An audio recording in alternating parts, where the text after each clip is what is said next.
ओम शांति।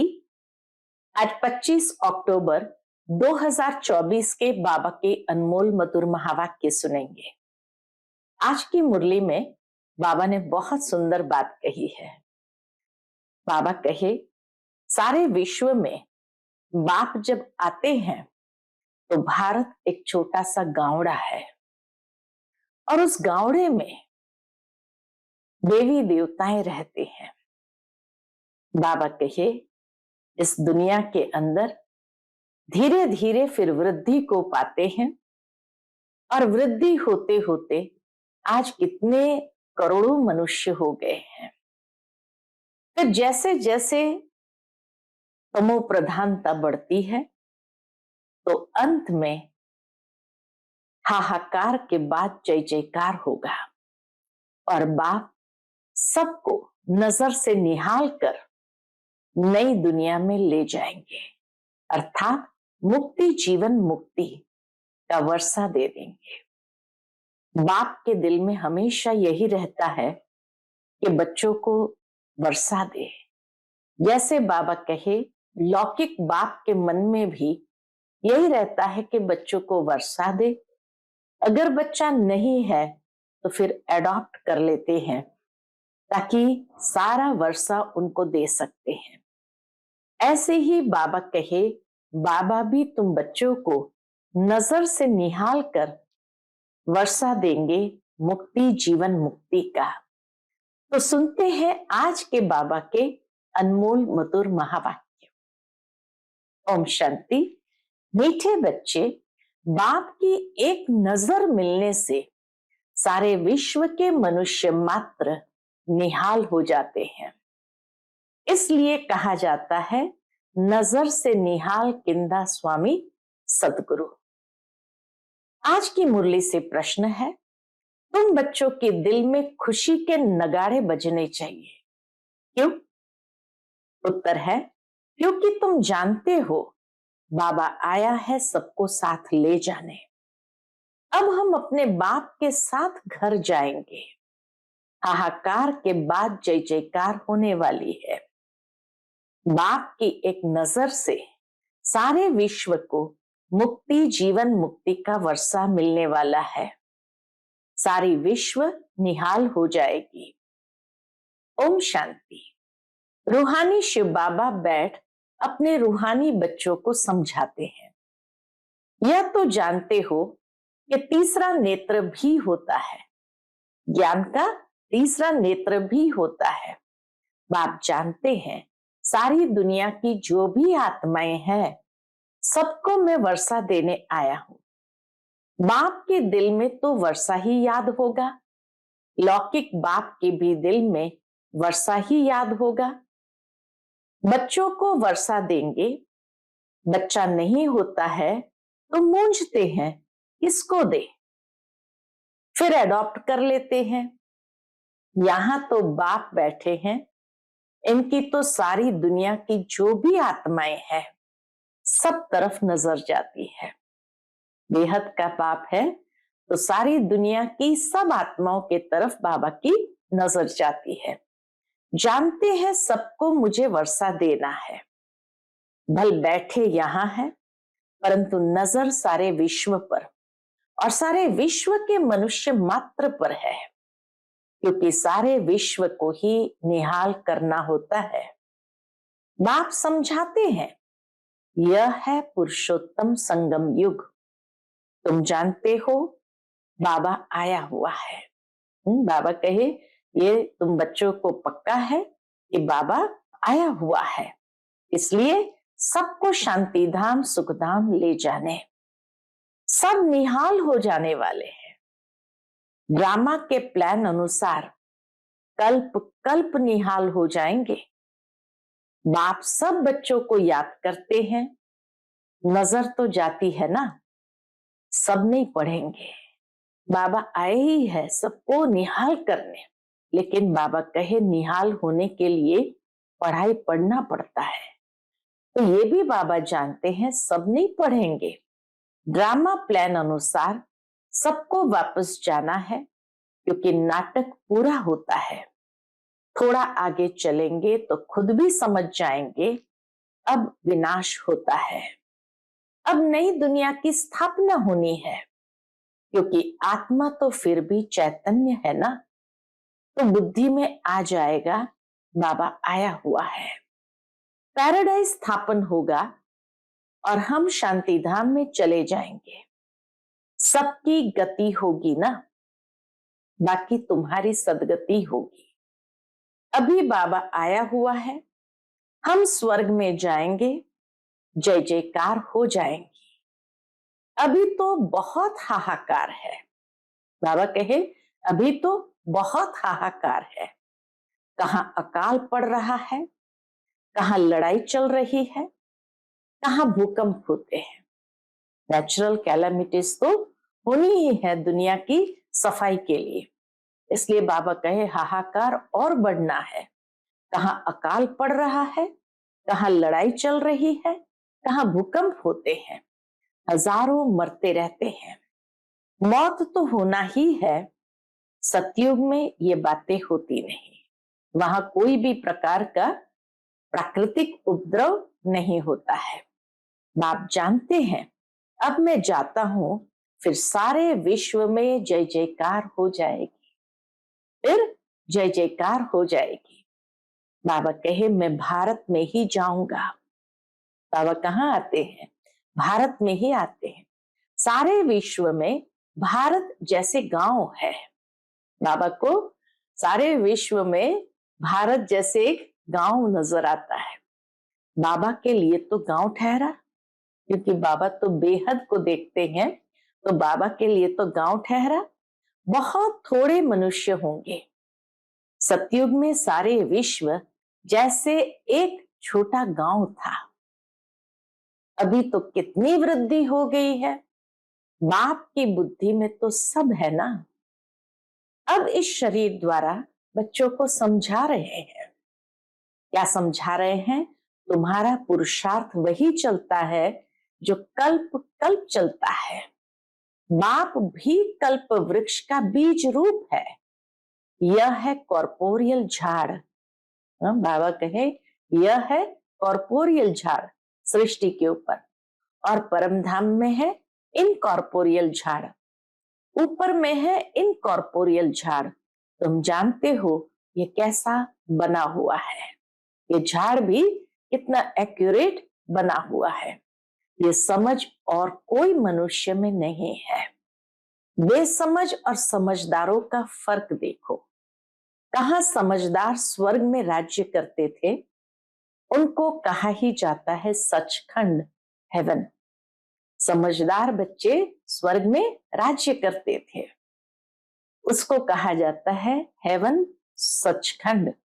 अभी तुम बच्चों को अंदर में बड़ी खुशी होनी चाहिए इस बात की, बाबा आया हुआ है। ये पुरानी दुनिया तो जरूर बदलेगी। जितना जितना जो पुरुषार्थ करेंगे उतना पद पाएंगे। बाप तो पढ़ा रहे हैं, यह तुम्हारी स्कूल तो बहुत वृद्धि को पाती रहेगी। बहुत हो जाएंगे, सबका स्कूल इकट्ठा थोड़ी होगा। इतने रहेंगे कहाँ? बाबा कहे नहीं तो इतने रहेंगे कहाँ। तुम बच्चों को याद है, अभी हम जाते हैं सुखधाम। जैसे कोई भी विलायत में जाते हैं तो 8-10 वर्ष जाकर रहते हैं ना। बाबा कहे जैसे कोई विलायत में जाते हैं तो थोड़े समय के लिए नहीं जाते, अभी तो जैसे फिर भी घूमने जाते, घूम करके आ जाते हैं। लेकिन अगर कोई कारोबार करते हैं, बिजनेस करते हैं, तो 8-10 वर्ष जाकर रहते हैं ना, फिर आते हैं भारत में। भारत तो गरीब है, विलायत वालों को यहाँ सुख नहीं आएगा। विलायत में इतने सुख सुविधा के साधन है जो अगर वो यहाँ आएंगे तो उनको भारत अच्छा नहीं लगेगा, गरीब लगेगा। वैसे तुम बच्चों को भी यहाँ सुख नहीं है। हमारा सुख नई दुनिया में है।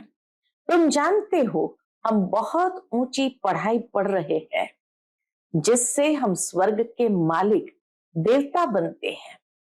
वहां कितने सुख होंगे। सतयुग में कितने सुख होंगे, विलायत में भी इतने सुख नहीं जितना सतयुग में होगा। उस सुख को सभी याद करते हैं। ये गांव, बाबा कहे, कलयुग तो याद भी नहीं आ सकता। यहाँ सुख सुविधा नहीं है, तो उस हिसाब से कलयुग एक गांव हो गया। नहीं तो बाबा कहे सतयुग एक गांवड़ा था। तो दोनों को बाबा ने अपने अपने दृष्टिकोण से गांव कहा। वहां आबादी के हिसाब से कहा सतयुग में कि सतयुग एक छोटा गांवड़ा था। भारत पूरे विश्व के अंदर एक गांवड़ा नजर आता था। लेकिन कलयुग को गांव उस हिसाब से कहा कि जैसे गांव के अंदर सुख सुविधा के इतने साधन नहीं होते हैं, ठीक इसी तरह कलयुग में भी इतने सुख सुविधा के साधन नहीं है जितने सतयुग में होंगे। तो बाबा कहे ये गांव कलयुग तो याद भी नहीं आ सकता है। इनमें तो अथाह दुख है। इस रावण राज्य पतित दुनिया में आज अपरंपार दुख है, कल फिर अपरंपार सुख होंगे। हम योग बल से अथाह सुख वाली दुनिया स्थापन कर रहे हैं। ये राजयोग है ना। बाप खुद कहते हैं, मैं तुमको राजाओं का राजा बनाता हूं। तो ऐसा बनाने वाले टीचर को याद करना चाहिए ना। टीचर बिगर बैरिस्टर, इंजीनियर आदि थोड़ी बन सकते हैं। टीचर तो पहले चाहिए। यह फिर है नई बात। आत्माओं को योग लगाना है परमात्मा बाप के साथ, जिससे ही बहुत समय अलग रहे, बहुत काल क्या, वह भी बाप आपे ही समझाते रहते हैं कि कितना समय अलग रहे। मनुष्य तो लाखों वर्ष आयु कह देते हैं, बाप कहते हैं नहीं, यह तो हर 5000 वर्ष बाद तुम जो पहले पहले बिछड़े हो वही आकर बाप से मिलते हो। तुमको ही पुरुषार्थ करना है। मीठे मीठे बच्चों को कोई तकलीफ नहीं देते हैं, बाबा कोई तकलीफ नहीं देते हैं, सिर्फ कहते हैं अपने को आत्मा समझो, और कोई तकलीफ नहीं। बाबा कहते हैं सिर्फ बाबा आकर बच्चों को आत्म जागृति कराते हैं और कहते हैं अपने को आत्मा समझो। जीव आत्मा है ना, आत्मा विनाशी है, जीव विनाशी है। आत्मा एक शरीर छोड़ दूसरा लेती है। आत्मा कभी पुरानी नहीं होती है। वंडर है ना, पढ़ाने वाला भी वंडरफुल, पढ़ाई भी वंडरफुल। इतना वंडर है, बाबा कहे पढ़ाने वाला भी वंडरफुल और पढ़ाई भी वंडरफुल। इसको भी याद नहीं, भूल जाती है। ये पढ़ाई ही पूरी भूल जाएगी। आगे जन्म में क्या पढ़ते थे इसको याद है क्या? इस जन्म में तुम पढ़ते हो, रिजल्ट नई दुनिया में मिलती है। यह सिर्फ तुम बच्चों को पता है, यह याद रहना चाहिए। अभी यह पुरुषोत्तम संगम युग है, हम नई दुनिया में जाने वाले हैं। यह याद रहे तो भी तुमको बाप की याद रहेगी। याद के लिए बाप अनेक उपाय बताते हैं। बाप भी है, टीचर भी है, सतगुरु भी है। याद करने के लिए उपाय कितने बाबा बताते हैं कि तीनों स्वरूप से बाबा को याद करो, बाप, टीचर और सतगुरु, तीनों रूप में याद करो। कितनी युक्तियां दे रहे हैं याद करने की, परंतु माया भुला देती है। बाप जो नई दुनिया स्थापन करते हैं, बाप ने बताया है यह पुरुषोत्तम संगम युग है। ये याद करो, फिर भी याद क्यों नहीं कर सकते हो? युक्तियां बतलाते हैं याद की, फिर साथ साथ कहते हैं माया बड़ी दुस्तर है। बाबा युक्तियां भी बताते हैं, फिर साथ साथ कहते हैं माया बड़ी दुस्तर है। घड़ी घड़ी तुमको भुलाएगी और क्या करेगी? घड़ी घड़ी तुमको भुलाएगी और देह अभिमानी बना देगी। इसलिए जितना हो सके याद करते रहो। उठते बैठते चलते फिरते देह के बदले अपने को देही समझो। यह है मेहनत। नॉलेज तो बहुत सहज है। सब बच्चे कहते हैं याद ठहरती नहीं।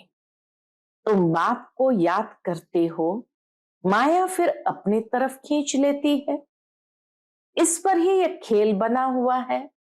यह भी समझते हो हमारा बुद्धि योग जो बाप के साथ और पढ़ाई की सब्जेक्ट में होना चाहिए वह नहीं है, भूल जाते हैं। परंतु तुम्हें भूलना नहीं चाहिए।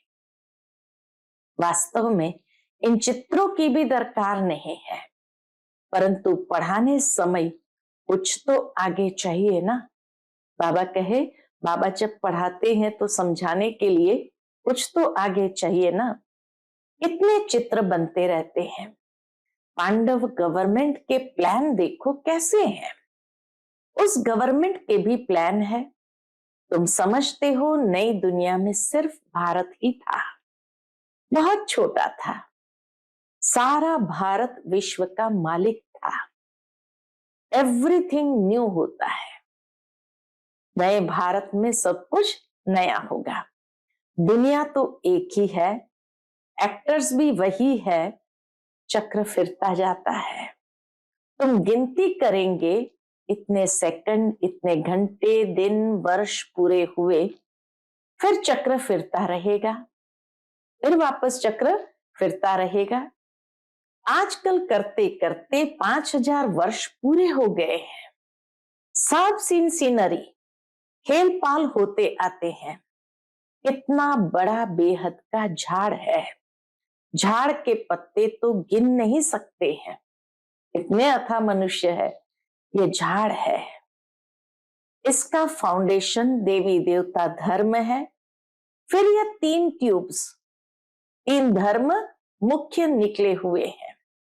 बाकी झाड़ के पत्ते तो कितने ढेर है, कोई की ताकत नहीं जो गिनती कर सके। इस समय सब धर्मों के झाड़ वृद्धि को पा चुके हैं। ये बेहद का बड़ा झाड़ है। ये सब धर्म फिर नहीं रहेंगे। बाबा कहे सब धर्म समाप्त हो जाएंगे, फिर एक धर्म ही रहेगा। अभी सारा झाड़ खड़ा है तो बाकी फाउंडेशन है नहीं। जब सारा झाड़ होगा, सारे धर्म होंगे, तो देवी देवता धर्म का फाउंडेशन नहीं होगा। और जब देवता धर्म होगा तो बाकी कोई धर्म नहीं रहेगा। बनियन ट्री का मिसाल बिल्कुल एक्यूरेट है। यह एक ही वंडरफुल झाड़ है। बाप ने दृष्टांत भी ड्रामा में ये रखा है समझने के लिए।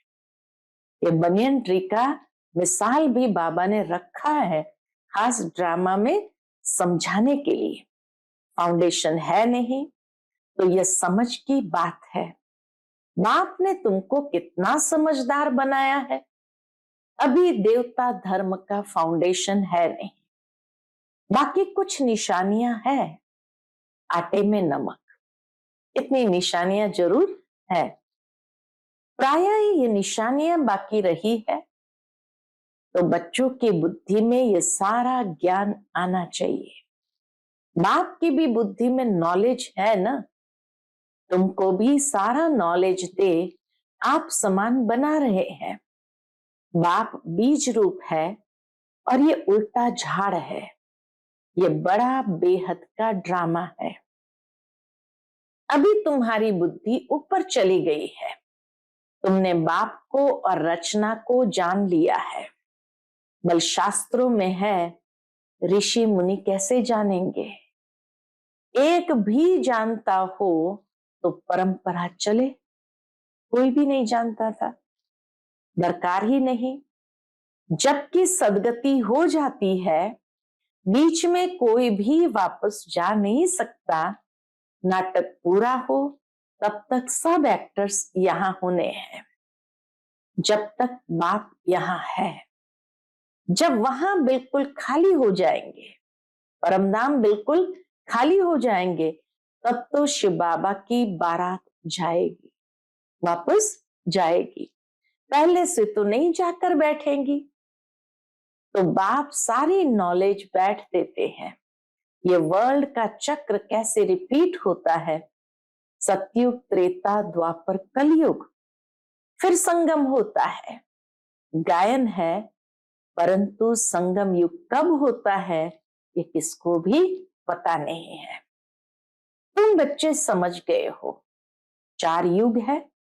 यह है लीप युग, इनको मिडगेट कहा जाता है, जहां से बाहर जाते हैं, मुक्ति, जीवन मुक्ति।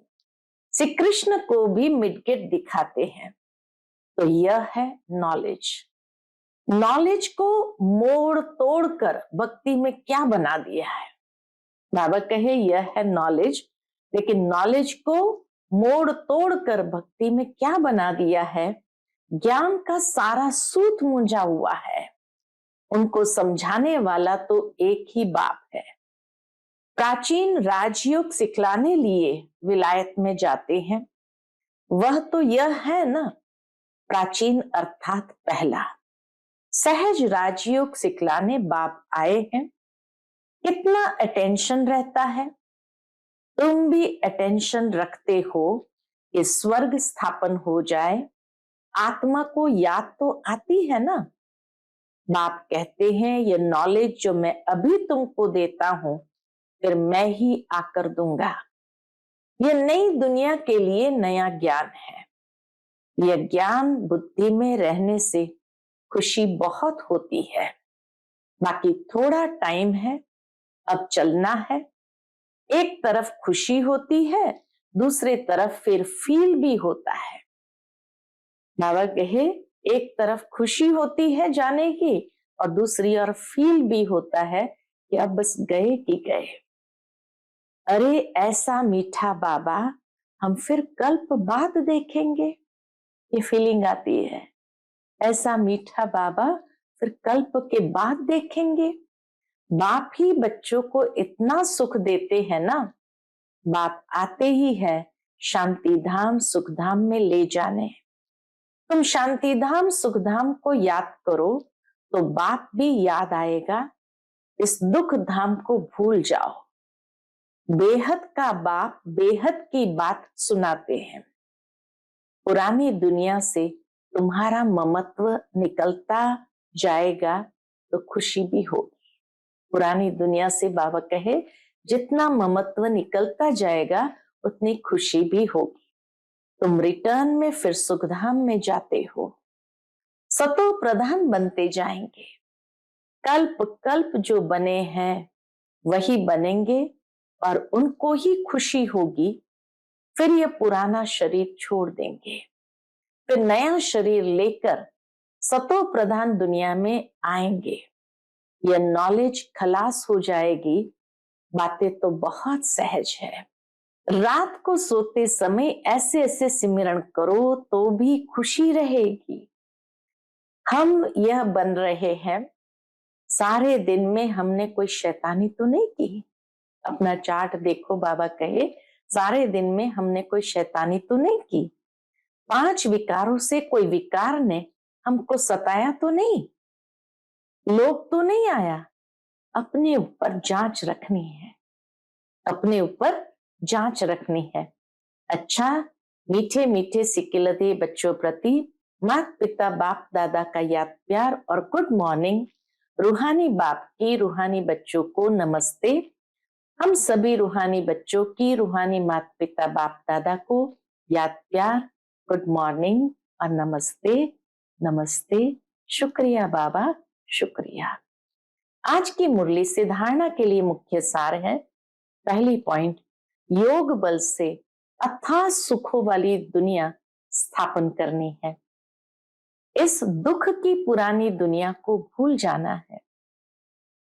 खुशी रहे कि हम सचखंड के मालिक बन रहे हैं। दूसरी पॉइंट, रोज अपनी जांच करनी है कि सारे दिन में कोई विकार ने सताया तो नहीं, कोई शैतानी काम तो नहीं किया, लोभ के वश तो नहीं हुए। आज का बाप दादा का मधुर वरदान हम बच्चों के प्रति है, वरदाता द्वारा सर्वश्रेष्ठ संपत्ति का वरदान प्राप्त करने वाले संपत्तिवान भव। वरदाता द्वारा सर्वश्रेष्ठ संपत्ति का वरदान प्राप्त करने वाले संपत्तिवान भव। किसी के पास अगर सिर्फ स्थूल संपत्ति है तो भी सदा संतुष्ट नहीं रह सकते। स्थूल संपत्ति के साथ अगर सर्व गुणों की संपत्ति, सर्व शक्तियों की संपत्ति और ज्ञान की श्रेष्ठ संपत्ति नहीं है तो संतुष्टता सदा नहीं रह सकती। स्थूल संपत्ति के साथ साथ बाबा कहे सर्व गुणों की संपत्ति, सर्व शक्तियों की संपत्ति और ज्ञान की श्रेष्ठ संपत्ति नहीं है तो संतुष्टता सदा नहीं रह सकती। आप सबके पास तो ये सब श्रेष्ठ संपत्तियां हैं। दुनिया वाले सिर्फ स्थूल संपत्ति वाले को संपत्तिवान समझते हैं, लेकिन वरदाता बाप द्वारा आप बच्चों को सर्वश्रेष्ठ संपत्तिवान भव का वरदान मिला हुआ है। आज का स्लोगन है, सच्ची साधना द्वारा हाय हाय को वाह वाह में परिवर्तन करो। सच्ची साधना द्वारा हाय हाय को वाह वाह में परिवर्तन करो। दुनिया हाय हाय करती है, बाबा कहते हैं तुम्हारे लिए हर चीज वाह वाह है, अर्थात बहुत सुंदर। इतना श्रेष्ठ ज्ञान मिला है तो हर चीज बहुत सुंदर नजर आने लगेगी, क्योंकि उसी ज्ञान के तीसरे नेत्र से देखना आरंभ करते हैं तो हर चीज वाह वाह नजर आती है, अर्थात हर बात में कल्याण नजर आता है। अच्छा, ओम शांति।